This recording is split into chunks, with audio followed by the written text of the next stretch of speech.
എല്ലാവരും കൂടിയിരുന്ന ഭക്ഷണം കഴിക്കുന്ന സമയത്ത് സച്ചി വീണ്ടും ഇങ്ങനെ ഓരോന്ന് പറഞ്ഞു തുടങ്ങുകയാണ് കേട്ടോ. അപ്പൊ സച്ചി പറയാണ്, അല്ല അച്ഛനിപ്പോ എനിക്ക് പൈസ തരണമെന്ന് ആഗ്രഹമുണ്ട്. അപ്പൊ അച്ഛൻ എങ്ങനെ ആർക്കാ കൊടുക്കുക പൈസ ചോദിക്കുമ്പോ രവി പറയും, അത് നിനക്ക് നിന്റെ കയ്യിൽ തരും, അല്ലാതെ ഞാൻ ആർക്കാ കൊടുക്കുക ചോദിക്കും. അതെ അല്ലേ രേവതി, നിന്റെ അമ്മ അപ്പൊ നിനക്ക് എന്തെങ്കിലും തരാനുണ്ടെങ്കിൽ അത് ആരുടെ കയ്യിൽ ഏൽപ്പിക്കുക ചോദിക്കും. അത് നേരിട്ട് എൻ്റെ കയ്യിൽ തരും എന്ന് പറയും കേട്ടോ. അപ്പൊ ശ്രീകാന്തിന്റെ ഭാര്യ എന്ന് ചോദിക്കുമ്പോൾ ക്വസ്റ്റ്യൻ എനിക്ക് എന്താന്ന് മനസ്സിലായി. എൻ്റെ അച്ഛനും അമ്മ എനിക്ക് എന്തെങ്കിലും തരാനുണ്ടെങ്കിൽ അത് എൻ്റെ കയ്യിൽ മാത്രമേ തരുള്ളൂ, അല്ലാതെ വേറെ ആരുടെ കയ്യിലും കൊടുക്കില്ല. എന്താ ഇങ്ങനെ ചോദിക്കണേന്ന് ഇങ്ങനെ ചോദിക്കട്ടോ. അപ്പൊ സച്ചി പറയും, അല്ല ഇവൻ ഇതുവരെ ഇവളുടെ അച്ഛൻ എന്ന് പറയുന്ന ആളെന്നെ വിളിച്ചിട്ടില്ല, കണ്ടിട്ടില്ല, സംസാരിച്ചിട്ടില്ല. ഈ വീട്ടിലത്തെ ആരും കണ്ടിട്ടില്ല, സംസാരിച്ചിട്ടില്ല, ഒന്നുമില്ല. പിന്നെ എന്തിനാ അയാൾ ഇവന്റെ കയ്യിൽ പൈസ കൊടുത്തതെന്ന് ഇങ്ങനെ ചോദിക്കട്ടോ. അപ്പൊ നമ്മുടെ രവി ചോദിക്കും, എടാ നീ അവനോട് വല്ല കടം വാങ്ങിയിട്ടുണ്ടായിരുന്നോ, അവരോട് പൈസ ചോദിച്ചിട്ടുണ്ടായിരുന്നോ? ശ്രുതിയുടെ അച്ഛനോട് ചോദിക്കും, ഞാൻ അങ്ങനെയൊന്നും ചോദിച്ചിട്ടില്ല എന്ന് പറയട്ടോ. അപ്പൊ ശ്രുതിക്കും ആകെ ടെൻഷനാകുക വന്നിട്ട് ഇവരൊക്കെ ഇങ്ങനെ ചോദിക്കണത് കേട്ടിട്ട്.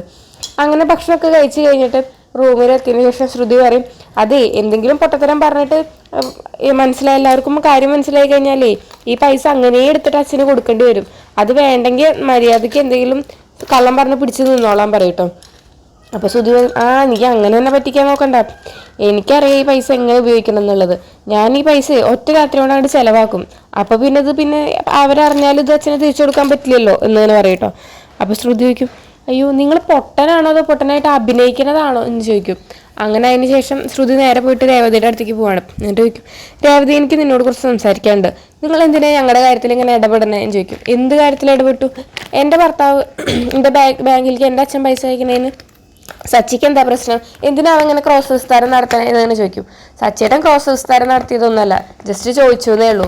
അത് ചോദിക്കാൻ എന്താ അവന് അധികാരം എന്ന് ഇങ്ങനെ ചോദിക്കും. അപ്പൊ രേവതി പറയും, അത് എൻ്റെ ഭർത്താവിനും കൂടി ഇതുപെട്ട പൈസയാണ് നിന്റെ ഭർത്താവ് ഒറ്റയ്ക്ക് അടുക്കി കൊണ്ടുപോയിട്ട് അത് നശിപ്പിച്ച് കളഞ്ഞത്.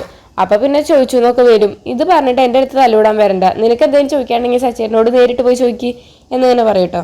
അതൊക്കെയാണ് ഇന്നത്തെ എപ്പിസോഡിൽ.